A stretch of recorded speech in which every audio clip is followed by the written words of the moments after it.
Mabuhay, this is Alexi from Davao City. Today, there are a lot of Pinoys or the people in the entire world who were able to watch the Miss Universe 2023 through their respective channels. Here in the Philippines, there are a lot of people who are disappointed, and also those people in abroad, because the Philippine representative Michelle Marquez Day did not make it to the top 5. But she was the part of the top 20 in the top 10. Actually, Michelle, the Philippines, when I double check her video clips this morning, she did very well.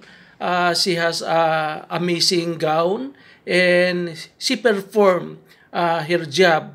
Ganda ng lakad niya, pang model. Siguro, talagang napaglaruan, parang napaglaruan or narab siya. She should be in the top 5.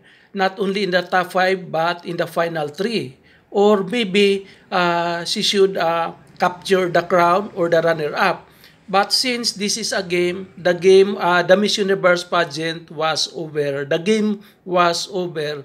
The Miss Universe organizations maybe is also, they have a political decisions, they have a political game. We cannot avoid on that.